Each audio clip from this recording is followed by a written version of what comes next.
Hey everybody, Black Ninja 797 here, and welcome back to another Left 4 Dead 2 ranking video. And in this ranking video, we are going to be ranking all the safe room locations that are in Left 4 Dead.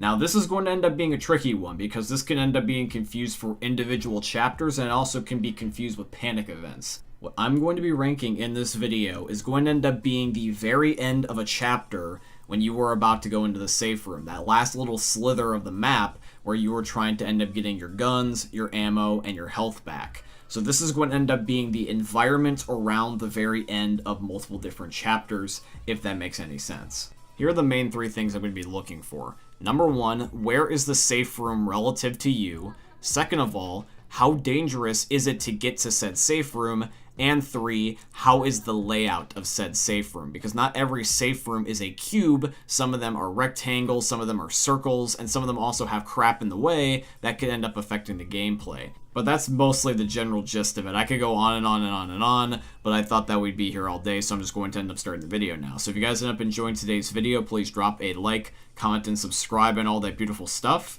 And yeah, guys, let's rank every single safe room location in Left 4 Dead 2. Okay guys, so coming in at the very first spot, and keep in mind this is my personal opinion, but I believe that the worst safe room location in all Left 4 Dead has to go to the third chapter of Hard Rain. Because here's the thing with Hard Rain. Hard Rain is a very challenging map. It's probably the hardest map in Left 4 Dead 2. Now when it comes to Left 4 Dead 2, the gameplay mechanic of the rain personally is very annoying to me. I have never liked it, and I probably am never going to like it. So it's annoying to me how that I have to trek through all this slow-ass water with all the fog on my screen, and I can't see shit. But not only that, the chapter is exactly the same way as it was when you ended up having the prior chapter. So you already know where the safe room is going to be, which leads to it end up being that same repetitive problem that I always rant about with Hard Rain, which makes it boring to me. Don't get me wrong, I absolutely love challenges within video games. I live for them sometimes. Here's the thing though, is that the root of said challenge has to be also fun. When said challenge becomes more of a chore, that's when I end up having a problem with it. I don't mind having all the witches in the sugar mill. I don't mind the fact that you lose your stuff from the spawn if you choose to use it right away, and therefore you have no stuff in the finale. My main problem with Hard Rain has and always will be the rain. I don't like the fact that I can't see and I'm slow. I feel like a decrepit old person that's in their 90s, and I do not like it. I want to be able to fight back and have a reasonable challenge that is mostly more about fun. That is why I really don't like the safe room locations, because after I bust my ass trying to get through all of that challenge, I could end up dying by just simply not being able to know where the hell I'm going, and that pisses me off. Okay guys, now shortly after Chapter 3 of Hard Rain, we have got Chapter 4 of Hard Rain. Who would have figured? Now by the way, when it comes to this, I want to also point out something that I thought would be something very interesting to note. When it comes to the safe room mechanics in Hard Rain, has anybody ever noticed this continuity error, how that the one safe room location does not appear until you've progressed through the game a certain amount? If you end up looking at this area right here on the map, there is no safe room door, but when you go to Chapter 4, suddenly it's there. Whereas with some other maps, such as, for example, the Parish campaign on Chapter 1, you can clearly see the secondary safe room leading into the next chapter immediately from Chapter 1. So why is Hard Rain not like that? My guess is that because the devs thought that would be confusing to players, they just decided to scrap the idea so people weren't trying to go into a super early safe room. But if that's the case, then why did they not do that on the Parish campaign? I mean, I know that technically they have it blocked off by a wall, but it would still lead to the same problems, wouldn't it? Okay, I was not expecting to put this here, but after thinking about it for a minute, I was like, you know what? Yeah, this hasn't really aged well over the years, so it'd probably be best to put it in the spot. I think it's justified. This is going to end up being the safe room on the second chapter of The Passing. The Passing campaign is overall a pretty decent campaign. Chapter 2 is also not that bad. The ending, though, gets on my nerves. That is what specifically bugs me. Because in the end of the second chapter of The Passing, you have to do the exact same thing, pretty much, that you do with Hard Rain, pretty much minus the fog. The only difference is that you were just running in a sewer instead of running in a thunderstorm. But the thing is, though, the one thing that Hard Rain does not have, that The Passing does, is a narrow-ass tunnel that you have to end up trekking through right as the final stretches of the map are taking place. So not only are you slow, but you're also completely trapped. Now see, at least the good news is that this part doesn't have fog, because otherwise this would end up being at the very bottom of the list, but it's pretty damn close. Okay, I really feel like this one doesn't need too much explaining, but this is going to end up being Crash Course Chapter 1. Crash Course could have easily been at least 3 chapters, but unfortunately we just got 2 giant-ass long ones, which means that the safe room is super far away. So you can sometimes spend, depending on what difficulty you're on, 10 to 20 minutes just getting through one single chapter to get to the safe room. This is just pretty much just fundamentally just bad game design. I mean, need I say more? Okay guys, up next is Chapter 4 of Death Toll. Now, Death Toll on Chapter 4 all of a sudden gets extremely difficult in comparison to all its other chapters. I have zero idea why, but I'm pretty sure I can make an educational guess, and that's mostly going to be coming down to the fact that the panic event at the very end of the chapter has a very crazy layout. It feels like as if you were in a maze, but also within the maze there's also an axe murderer chasing after you, so you really have no time to think, nor do you really have time to think clearly. And so a lot of it mostly revolves around muscle memory, but also a little bit of luck. So I would say that since this map is suddenly just chaotic all at once at the very, very end, it's just too much at times. I mean, does the safe room really have to end up being that hard to get to towards this point in the game? Okay, now we've got Chapter 3 of Swamp Fever. Swamp Fever has 2 things that make it difficult to get to the safe room. It's number 1, they end up having it where there's a panic event right before it, so you have to go through a whole bunch of different zombies and special infected, so you're probably going to be weak. And weirdly enough, they also end up having a strange staircase design to get to the safe room. It's not just a clear shot like it normally would be. You have to end up turning around to go up and get to the safe room. So this means that you can have zombies spawn up there and they can hide from you, therefore meaning that they can easily get you in versus, which they've even done that before to me in single player. They just hide in there and they wait for you. I mean, the safe room ends up getting, I guess, a point for uniqueness because of the fact that, like, I've never seen this type of staircase design to get up to it before with any other safe room, but I would say that this safe room, for the most part, other than just be unique, is quite forgettable and sometimes tedious. Okay, now we're moving on to one that I never really liked. And this is going to end up being the 3rd chapter of Dead Center. I don't like this layout. This layout is out of the way in my opinion. Why is it that we have to have a giant U-shaped hallway in order to end up getting to the safe room? Why can't it just be a clear shot? Not only that, but why at this point in the game do you end up introducing an element like this? Why do you make it where it's basically super easy for a special infected to either A, jump up and cut us off, B, be able to grab us from long range and pull us off, or charge us off, or whatever you want to do, like basically corpse launch our body.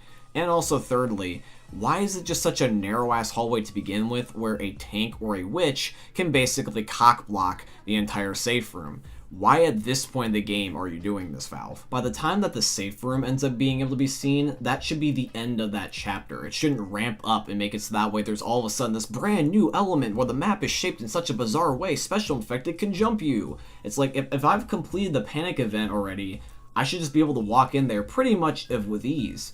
I mean, I understand if somebody's hiding and they're trying to, like, jump me at the last second, but don't give them an opportunity to do that to me. Okay, so what's next on the list? The next thing on my list is going to be the 4th chapter of Blood Harvest. The reason why it's here is because the houses that you have to cut through to get to the safe room are poorly laid out, in my opinion. Because what it is that I get lost in there sometimes. There is this one particular spot in a certain house where I end up almost sometimes jumping out of the wrong window, which leads to me end up falling to my death. I know that sounds stupid after playing Left 4 Dead for several years, but if you're not paying attention, it's a higher difficulty. You could just sometimes panic and run out the wrong window, or a charger could end up flinging you out one, for example. And I don't really like the fact that this house has so many death traps within it. I just want to be able to get to the safe room. But I can't because, number 1, there's that, but also second of all, towards the very end, when you're trying to end up having a straight shot for the safe room, which sounds good in hindsight, they decide to pull a difficulty spike all of a sudden and make it like the 4th chapter of Death Toll, where all of a sudden a crap ton of zombies emerge out of the train and they are pretty much infinitely spawning until you either A, push through them and just end up getting into the spawn point, or B, you manage to end up just killing them all from a distance with grenades and stuff until they back off. Now, a lot of these beginning picks have revolved mostly around difficulty, but this next one is going to be mostly because of the fact that it's boring. And this is going to be Chapter 1 of Blood Harvest. I have no complaints in terms of difficulty, I just get bored. It's just as simple as that. Okay, now we've got Chapter 2 of Swamp Fever. Now, in my opinion, Swamp Fever is not nearly as big of an offender in terms of environmental inconveniences as much as Hard Rain. However, there still is some. and that's mostly just the water. The water in Swamp Fever is annoying on the first few chapters, but only briefly. The main one going to be Chapter 2, because in Chapter 2 there is a lot of swamp that you have to run through, especially going to be at the very end here, because at the very end you have to end up going through the water where the giant shack is sank. Now, when you end up passing the shack, you are now in the shanty town, and you are finally able to start going around and end up being on land because you were in the village. The thing is, though, is that right at the end there, because it's all covered in water, you can end up having moments such as, for example, a witch is underneath the water, and you cannot see her unless you either look really closely and see the water's glowing red, or B, you unfortunately happen to shoot one on accident, and you end up figuring out where the problem is emerging. Next is going to end up being the second chapter of Coldstream. Now, this is one of the only 2 maps that was not made by Valve. It was only greenlit by Valve, so this is not their work. So when it comes to this map, the modder decided to make it so that way right before the safe room ends up happening, with this given panic event that takes place, you end up going in a tunnel where there's moving water. Unlike Hard Rain and Swamp Fever, where it mostly just makes you slow and sink, this is actually going to end up sucking you towards a certain direction where this tunnel is leading to a waterfall, and eventually will end up killing you if you do not resist the water pull. This is a very unique gameplay mechanic that I think adds a little bit of elemental challenge when it comes to the map. You're reversing the environment just as much as you're reversing the zombies. I like that. I think that this is how you should have done it in, for example, Swamp Fever and Hard Rain. But unfortunately, it's only in this map.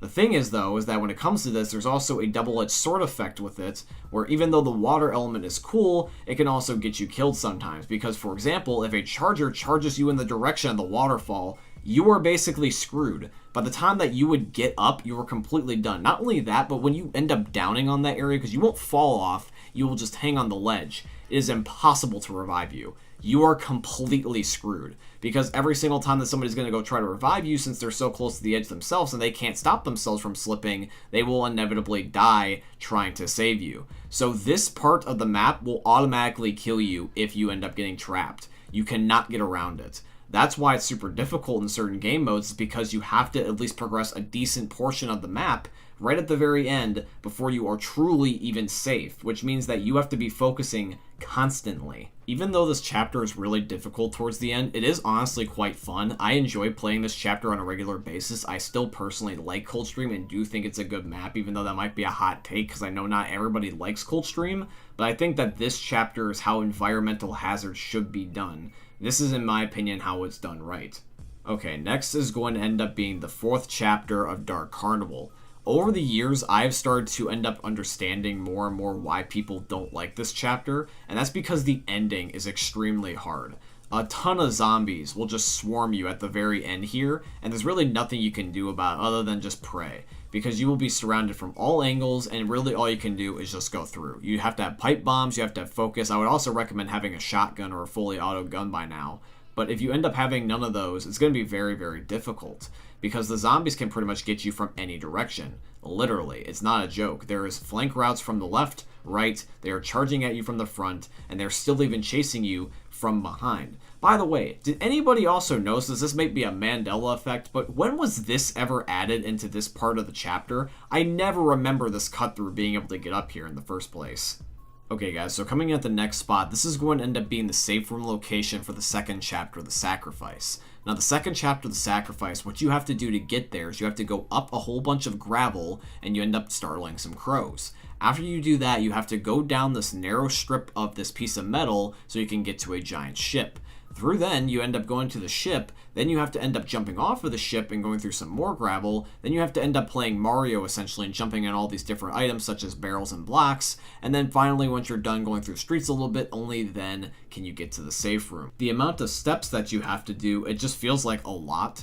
Now, I understand if there's like, for example, like let's say a panic event, or it's weirdly laid out, or there's some unique challenge such as the way it's shaped, I get that. But it just feels like they throw all this stuff at you at like once. You have to be slow, then you also have to end up being slow on top of the panic event, then you also have to go down a narrow pathway, and then you have to end up being on the ship where if you get hit by a charger you can be flung in the water, or you can just take fall damage, or you might end up having it where you end up getting lost because of the layout. It's just a whole bunch of things just back to back to back to back to back, and it's just overwhelming at times, and I just think it's just unnecessary.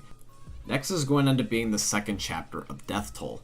I think that this safe room had potential to be cooler, it's just that Valve really never filled it in with stuff. Because there's a bottom floor that you can access that nobody ends up taking. Everyone just goes immediately to the safe room and never bothers to look down because really there's nothing there to see. And I feel like if you put like really good loot down there, or maybe you put like an Easter egg or something, it would incentivize players to use that area. Otherwise, just make the safe room smaller because really all it does is just give Special Infected a place to hide and that's it.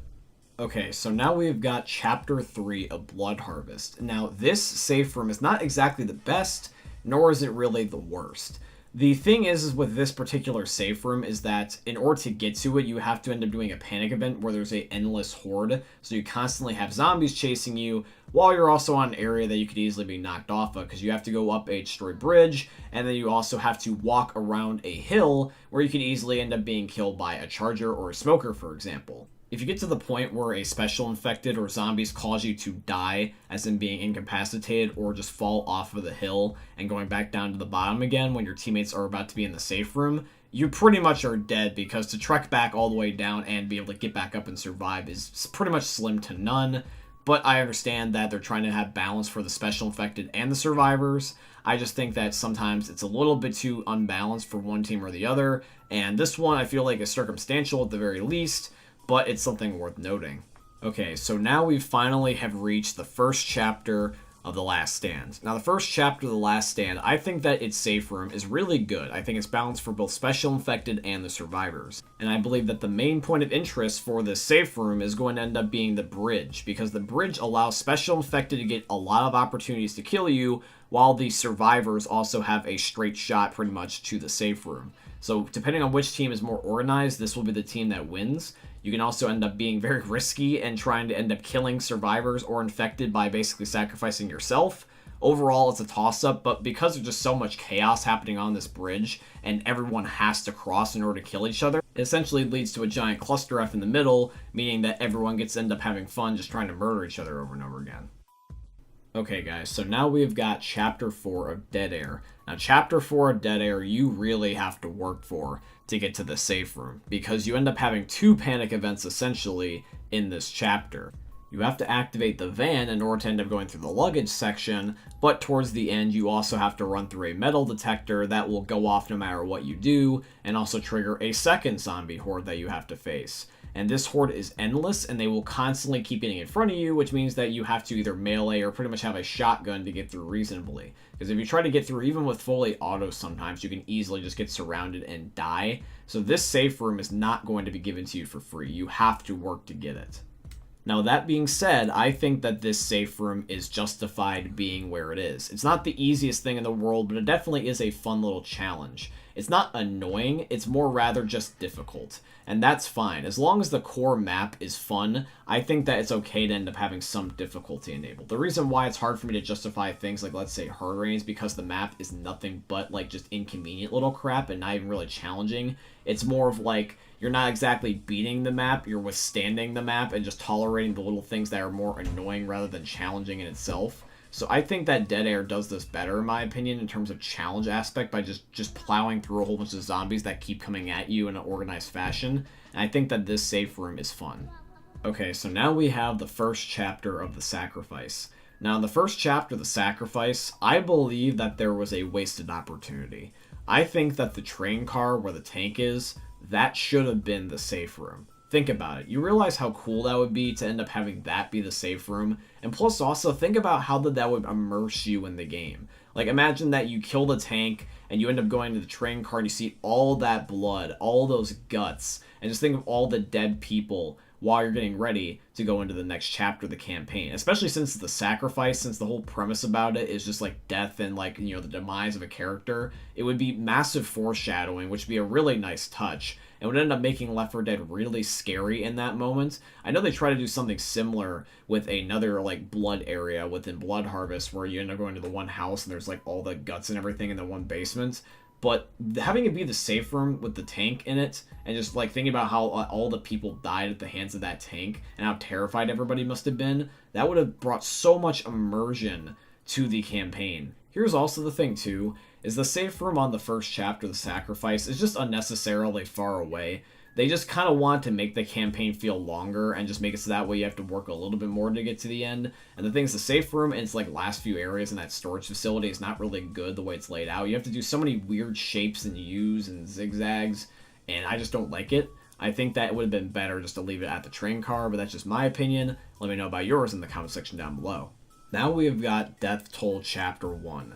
Now, Death Toll Chapter 1, I really never understood why the safe room was so vertical. Like, why is it that we go underneath of a giant building to go up a hill to go to another giant building? Plus, also, there's just a lot of bizarre spots in this safe room that you don't even need to end up visiting. Like, why is there this one staircase that can take you above the safe room so that way you can be in this room? I understand that there's loot up there, but it also feels like that the way that they have the windows laid out was either A, for an opportunity for you to snipe down at zombies and guard your team, which would leave you to being flanked by zombies, or B, it just gives these zombies a place to hide so that way they can jump on you like a hunter or something. I just think that this is just unnecessary space, especially in a forest like oriented level, especially in this part.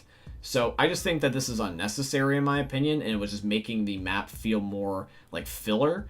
But that's just my opinion.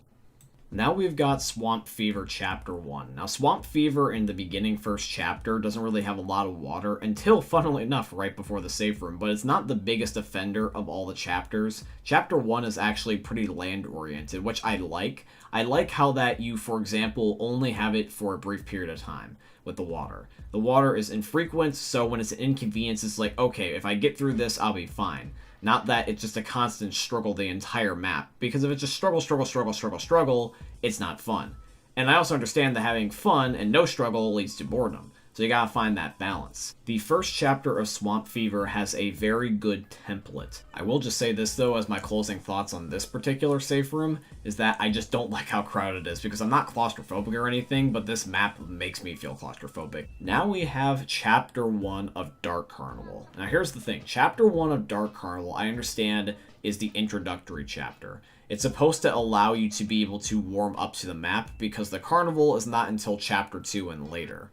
The thing is that Chapter 1 has always been my least favorite because of the fact that I just like the carnival that much. But also, here's the thing, is that just this chapter by itself, in my opinion, if it wasn't tied to Dark Carnival, I would say that I really just do not like this chapter. I'd give it a chance because I know what it leads up to, because, you know, when I climb that hill and I see that carnival, I'm like, yay, I made it. So it's that progression system, rewarding system of mine, where it's like, hey, you know, I completed this little trek, and now I'm finally where I need to be. But I don't like doing that trek initially. I think that climbing through the water, climbing through the hill, climbing through all the zombies, and also just risking like a whole bunch of unnecessary dangers from the environment. Like, I've said this before with all the other maps, and I will continue to say this over and over again, I just do not like the environment trying to kill me. It's annoying. It always will be annoying, and that's just, in my opinion. I understand that some people don't mind, but I do. And I think that having it where going from risking a fall damage to running in the water to having to climb up the hill and also having bushes surrounding it. I mean, it's like, you know, you're trying to find the light at the end of the tunnel if the tunnel was going around in several different directions as if it was a roller coaster on steroids, because you loop and turn and go up and down and side to side. And it's just so much work. So if it wasn't Dark Carnival, I would be a lot more harsher on this, I'm not going to lie. But I will say this, is that the safe room, luckily, is the light at the end of the tunnel, and it's a reward for doing a lot of hard work. Now we have Chapter 3 of the Parish. Now, Chapter 3 of the Parish, the cemetery, is like the last big part before you get to the safe room, and they lay it out so that way it feels like a maze. I think this is the most creative like aspect of the director trying to take advantage of the environment in a way that makes sense, because it's more rather about the player than the environment itself. I understand completely if, like, for example, the environment is, like, trying to use rain or zombies or whatever to kill me, but I really can't blame the environment when the result of me escaping is on me. The environment's not attacking me, it just exists. And so, for example, if I'm wanting to get to the safe room, I have to use my 200 IQ plays to figure out what is the exit route of this cemetery so I can get to the safe room. And when you're being chased by zombies, it requires you to think on your feet and think well on your feet. And this is something that I enjoy. This is the brain tease that I like, where I think I'm creatively being rewarded for my quick thinking. And that's fun to me. I think that this safe room is a little bit far away than I would like. I mean, it's a little bit far away in terms of just the entire chapter as a whole, because the entire chapter, if you think about it from beginning to end, is big. But since we're only really talking about safe room location to, like, the last, like, chunk of the map, the last quarter, I would say that the cemetery is pretty fun. I think that trying to go through it as if it's a hedge maze is very unique, and I think that overall this is a very well-designed safe room location. Now we've got Dead Air Chapter 3. Here's the thing with Dead Air Chapter 3, is that this is a very great example of showing how far that civilization is gone. Because with No Mercy and Dead Air, I think one of the reasons why that I like these maps so much is because seeing a ruined city or a ruined airport brings more apocalyptic type of vibes to me. It's one thing where you're out in a forest in just generic horror movie style, but I think more of like serial killers like Michael Myers and stuff like that rather than zombies. But when I see like a complete airport just in ruins and laid to waste, like almost like finding an old temple, it just makes me feel so immersed and really realize how alone you are in the zombie apocalypse of Left 4 Dead. That's one of the reasons why I also think that Left 4 Dead 1 was just naturally more scary too, might I add, because I've had a whole video talking about this. But I think that the reason why Left 4 Dead 1 is more scary is just because you feel more alone. In Left 4 Dead 1's universe, you really have nobody other than the main survivors, except for like the rescue vehicle people, and like that's it. You really have nobody. I mean, you have the promise of the military, but I mean, how much of them is left? We really don't know. And with Left 4 Dead 1, when you have like a ruined city or an airport where you expect to see people, instead you just see the Walking Dead, you realize like how far this green flu thing has gone in such a short period of time, that civilization, just humanity, is gone. And that sinks harder than if you just saw like an open forest or something where your mind is left more to interpretation. Now we have Blood Harvest Chapter 2. Now here's the thing, is that, like I said, I enjoyed Dead Air and No Mercy more as maps, but if we have to rank them based off of safe room locations, I have to say that Chapter 2 of Blood Harvest is just naturally better. The layout is basically straightforward and makes it easy for somebody that's inexperienced to understand as much as a veteran player to understand. That's really all it has going for it, so I'm going to move on to the next safe room now. Now we've got Chapter 2 of the Parish. Now, from the panic event on Chapter 2 to the safe room itself is really not that much additional steps. Here is the thing, though, is that because of the lack of steps, how do we really rank this without talking about the panic event itself in great detail? Because the last half of the map is basically that panic event. And I think that trying to focus it more on the panic event defeats the purpose of this ranking. So it's really hard to exactly give an opinion on this safe room in particular. I will just say this, though, is that since the panic event is so critical to the functioning of trying to get to the safe room and just the progression system of Left 4 Dead, I will just say this. When it comes to the panic event for this chapter, it's really good. I have no problem with the panic event, and I think the panic event itself is good, and I don't think it really leaves you in a situation where you're either too alive or too dead. So the fact that it's briefly just going to end up being a few more steps before you get to the safe room really means that, honestly, as long as you're not a terrible player, you could end up getting through this with ease. Now we've got Coldstream Chapter 3, and Coldstream Chapter 3 makes me laugh, I'm not gonna lie, because I love how that spontaneously, all of a sudden, that there's just a military strike, even though there's been no signs of the military thus far throughout the entire campaign, and cars just fall everywhere. It's just like, okay, I guess now we have to fight zombies. Fuck me. It's just all of a sudden, boom, problem. There's no build up to it, and I just think that that's just comedic relief in my opinion more than anything. Now we have the first chapter of The Passing. Now, the Passing campaign on Chapter 1 has a lot of core elements of what makes Left 4 Dead great at the wedding. Number one is that there is going to end up being the Bride Witch, which brings a little bit of scariness back to the Left 4 Dead series again, because Left 4 Dead 1, as we know, is the more scary game of the two, so it's really hard for in Left 4 Dead 2 to be scary, but this is one of the key moments. Then I also think in addition to that, that's cool how that if you end up playing the Midnight Rider song, Save Me Some Sugar, the witch will attack you, which ends up making you have to think, maybe this witch has also got some humanity left and it's hurt from being like left on, like, for example, its wedding day. So you get to end up seeing a really scary moment that brings a lot of stuff to the story that's 100% optional, where you can end up having a boss fight and a horde summoning step. And you also get a lot of loot for it because the wedding has a crap ton of guns and grenades and all that beautiful stuff that we all love. So that means that we not only just have the safe room stuff, we also have the ability to get really, really geared up on just the first chapter by itself. The progression system to get to the safe room on the first chapter of the passing was really well executed, and I hope that they replicate it again someday. Now we've got the safe room on the second chapter of Hard Rain. Now here's the thing with Hard Rain, is that I like chapter 1 and 2. A lot of people just assume I hate all of Hard Rain, but that's not entirely true. I just don't like anything beyond chapter 2. So let's talk about why I like elements of chapter 2 of Hard Rain. Now, chapter 2 of Hard Rain, let me remind you all of the concept of this chapter, just in case any of you are new to the Left 4 Dead series and are not quite familiar with it. So, within chapter 2 of Hard Rain, the concept is that you are at a sugar mill.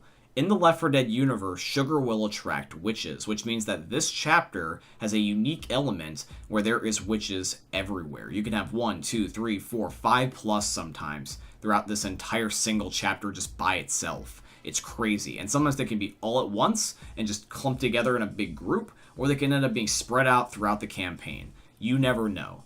But the ending of this chapter is the very interesting part, the adrenaline rush, if you will, because here's the element that is the fun part of this map, is that when you've completed the panic event step where you've called the elevator, you can see the safe room. You can see it over yonder at the gas station. All you have to do is just do one thing, and that's go there, but in order to get there, you have to go through the sugarcane.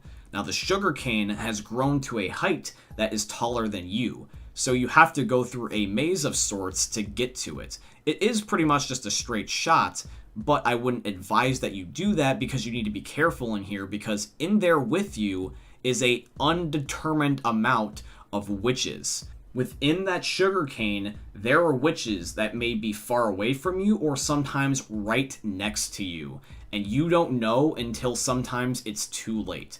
It is luck, and that chance to end up having a completely scot-free victory or having instant death and demise, or at the very least somewhere in the middle, that's the fun part about this chapter. That's the fun part about trying to get to this safe room, is that you're basically playing Russian roulette with your life. Okay, guys, and then shortly thereafter, we have got the first chapter of Hard Rain now with its safe room. I believe that the first chapter of Hard Rain is going to end up probably being my favorite.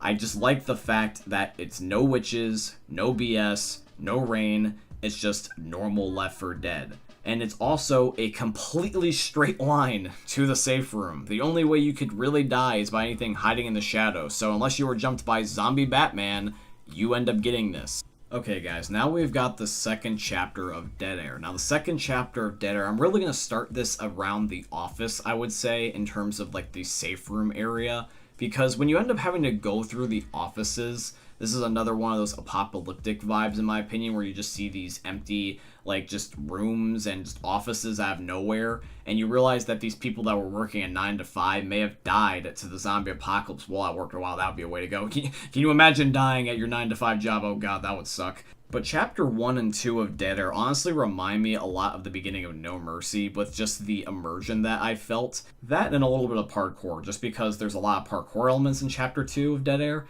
and I think that's also just a nice touch. Now we've got chapter 1 of Dead Air. Chapter 1 of Dead Air reminds me a lot of chapter 1 of No Mercy. You're pretty much going down the same path in order to get to the safe room, with just being in a different type of building. You spawn in a greenhouse in comparison to an apartment building, and you're trying to descend the building so that way you can be able to get to the hotel, and that way you can end up getting into the kitchen. The thing is, though, is that in No Mercy, the only difference is instead you're trying to descend the apartment buildings, so that way you can descend and go to the subway. But you're basically doing this thing where you're going around in circles, but downward, and going down the staircases and trying to end up getting to the safe room that's at the bottom, having a vertical-oriented map. All in all, this safe room location is really solid because it basically replicates the flow of No Mercy, and No Mercy is like one of the best maps in Left 4 Dead, so trying to copy that formula was a really good idea on Valve's part.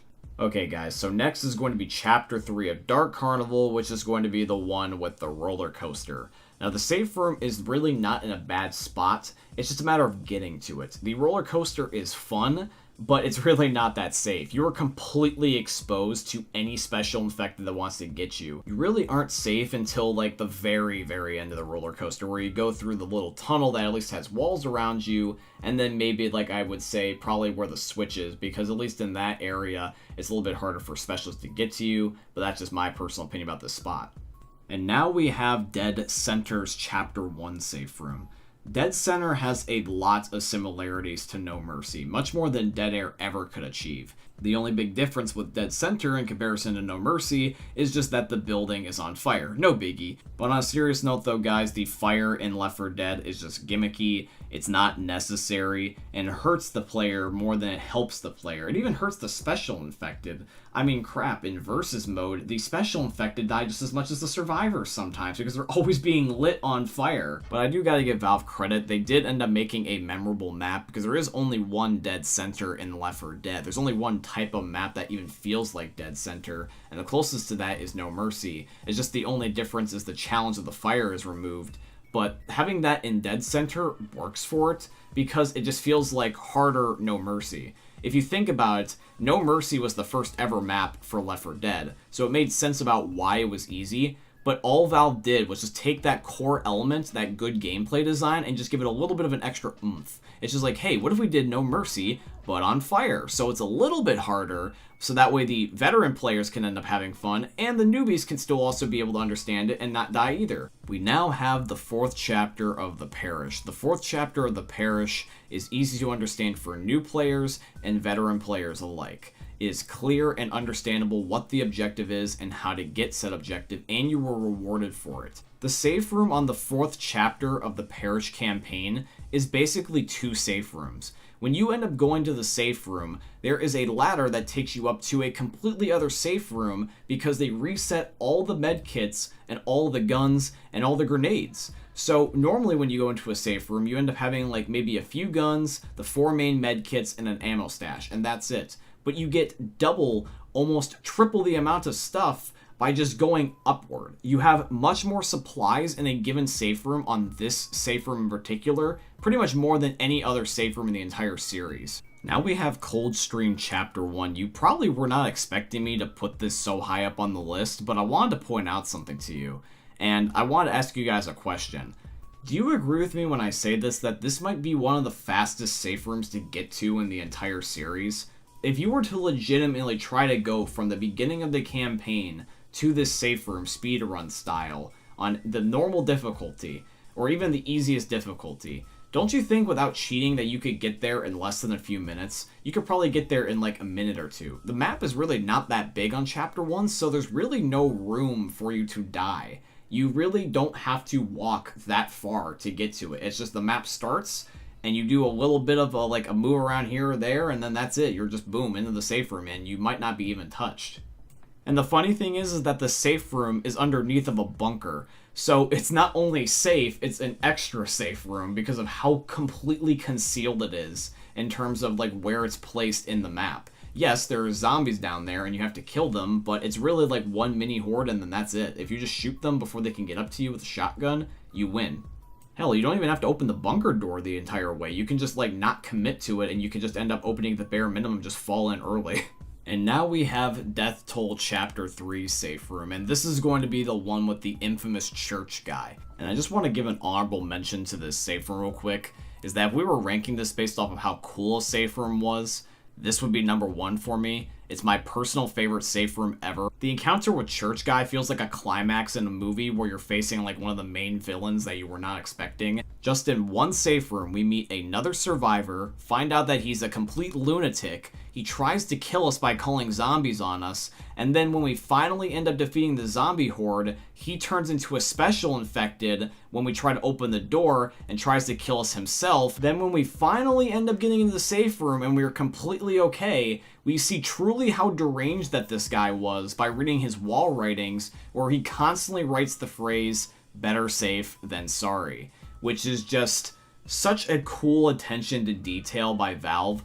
This is such a uniquely creative safe room that they could have just ended up just easily just making a generic safe room and not have this guy. But just having this one little element, this one single key element, makes this my favorite safe room. And now, guys, finally within this ranking, we have got our first safe room of No Mercy. Can you believe that at this point in the list, we are now finally getting to No Mercy? It just shows you truly how good that No Mercy is of a map. So what is my very first chapter? Well, this is going to end up being chapter 3. This is the one with the sewers. Now, even though the sewers are my least favorite chapter in terms of the safe room locations for No Mercy, it's still a significantly much better safe room layout than any of the other maps that we have had thus far. There's just one main objective, is get out of the sewer. So instinctively, you don't even necessarily have to be paying attention to the dialogue. Instinctively, the player is just going to look for a ladder to climb up and escape. And the cool thing is that when you finally do find that ladder, which is not difficult to find, may I add, you are immediately at No Mercy Hospital, which is the one thing that's been teased since the very beginning of this campaign, letting you know that you are finally safe. Now we've got the second chapter of Dark Carnival, and this is the one with the merry-go-round and the Tunnel of Love. The merry-go-round, the Tunnel of Love, when you go through them, they kind of make a S shape. So if you go from the entrance of the merry-go-round, by the time you get to the Tunnel of Love, you've done a right to a left to a sort of middle straight type of angle, mostly to the right, and it makes kind of like an S shape, which I didn't notice until I realized it when I looked up above the map. And that's something that I think is unique to just that map, because I've never seen any other map laid out that way before to get to the safe room at the least. But the merry-go-round is fun. I also do believe that the Tunnel of Love is also a really great concept for a safe room cosmetically. Plus also, if you just want to be a little bit ballsy, the merry-go-round does not have to be turned off to get to the safe room. You can choose to ignore the panic event and just let it keep going infinitely, which doesn't make sense from a lore standpoint, but I just find it funny how that this is the only panic event you can do this with, I think, which is just unique to this map itself. Okay guys, now we have got the Parish Chapter 1. Now this map also feels very short and very easy to complete, a lot like the beginning of Coldstream, but just a bit longer. There's also a really great balance in difficulty because there's really not that many threats that it feels overwhelming, but there is still some threats because this is like the final big disc map for Left 4 Dead that it's not going to be very, very easy like Dead Center, Dark Carnival, or even Swamp Fever was. You end up having it where there's an alarmed car towards the very end, right where you're about to get to the safe room and you think you're scot-free, and you have to make sure that you're very careful not to shoot it. And it's in a position that you have to be very careful, because if you end up aiming your gun just a little bit in the wrong direction, it will hit it because it is in the line of fire. The safe room is quick to get to, easy to understand how to get to it, and also lastly is that it's fun to end up getting to it. It's not challenging to the point where it's annoying, it's just challenging to the point where it's a good video game. Next is going to end up being Chapter 2 of No Mercy. And see, the thing is that even though I know that this chapter is a lot longer than some of the other ones, it feels like it goes by so fast because it's just so much fun to play. It's not a worry to me about how long it's going to take me to get to the safe room, because when I'm playing on this map, it's not even really a priority anymore to finish the game. It's more of a priority for me to enjoy the game. I'm not trying to speedrun to the safe room so I can get off the game quicker. I'm trying to take my time getting to the safe room so I can end up enjoying my experience while on the way there. And that's when you know that you've done something right. Now we have Chapter 1 of No Mercy. Chapter 1 of No Mercy is almost perfect for a safe room location. You get there so fast, with ease, it's fun, immersive, you get so much good loot, so many good experiences, and you do not pay attention to time. It's just fun video gaming. The last few chapters here that I've been talking about, specifically for their safe rooms, if you pay attention closely, it's not even about the safe rooms really anymore, it's about the journey to the safe room. Just good gameplay design, and that's really what we all want at the end of the day, is not be in a rush to finish the game like it's some sort of chore. We just want to experience it, be immersed in it, be the video game, and the video game shall be our memories. Alrighty guys, next is going into being Chapter 4 of No Mercy. And No Mercy, man, I swear to God, the more and more I pay attention to this ranking, the more and more I appreciate this map. It's got so many great things going on for it, but Chapter 4 specifically, I just love how it goes from elevator to being on a top floor of a hospital where you could easily be knocked off of it and just completely killed and have to start all over again. Normally, I hate those types of gameplay mechanics. I normally would not like working super hard to get to the end of something and having no checkpoints just to die at the very end. But I will say this, is that it is a guilty pleasure of mine to charge somebody off of No Mercy Hospital when I'm playing in my free time. This map, this chapter, this safe room is extremely fun, and I love it so much. But guys, now we finally reach the #1 safe room location in all Left 4 Dead 2 out of both all of Left 4 Dead 1 and all of Left 4 Dead 2's maps. And which is it? Ladies and gentlemen, my favorite safe room location, all Left 4 Dead, has to go to Chapter 2 of Dead Center. And why is that? #1, you end up having every single gun in the entire game at your disposal, ready whenever you want it. Because you end up having Whitaker's gun shop. You have all the guns, shotguns, sniper rifles, assault rifles. You even have like some of the weird miscellaneous things such as the pistols, even med kits. You pretty much have everything ready for you. And then when you finally end up getting the cola, which is the main objective of this chapter, you can also end up going back into the gun store. There's nothing stopping you. You can restock on whatever stuff that you use trying to complete that panic event. You can use all of them. You don't have to let them go to waste. Not only that, but you also have supplies in the grocery store that you can use. You are not stopped on what type of thing you can use against the zombies. And then finally, when you end up getting to the safe room, you have its own supplies. So you have Whitaker's gun shop, you have the grocery store, and the safe room itself all ready to provide loot for you in a very close proximity.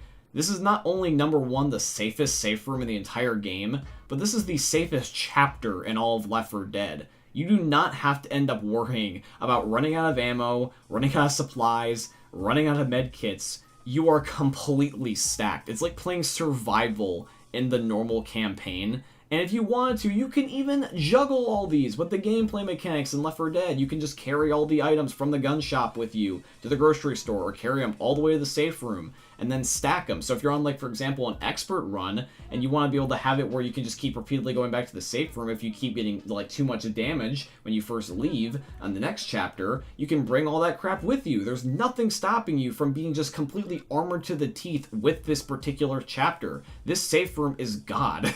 Like, this safe room is the peak in terms of keeping you alive in this game, and that's why it's the #1 safe room in all Left 4 Dead 2. But yeah, guys, that is going to be here for today's video of ranking all Left 4 Dead 2 safe room locations, and I hope you ended up enjoying. And if you did, please consider dropping a like, comment, subscribe, follow, and all that beautiful stuff. This video took me over like 12 hours to make, so I'd tremendously appreciate if you guys could give it some love. Please maybe share with a friend that you would think would enjoy this type of content. I really would be forever grateful. But yeah, guys, if you would also like to financially support the channel, I would tremendously appreciate if you guys could go check out my Patreon. It's always linked down below in all my YouTube video descriptions. Please also use my supporter creator code BlackNinja797 in all caps in the Fortnite and Epic Games item shops, because Epic is my very first sponsor, and they are sponsoring today's video, so shout out to Epic Games. But yeah, guys, I hope you end up enjoying seeing another YouTube video from the most unique YouTubers are ever going to see. Thanks for watching, guys. I love all of you, and peace out. Hey, meme lords, Jesus here, and you better have enjoyed that video there by the eternal god Daddy Ninja. You should probably subscribe too, or the mighty Moab will come for your balls. If you enjoyed the video, you might like it too, and give me the memes. Flash, bang, boom!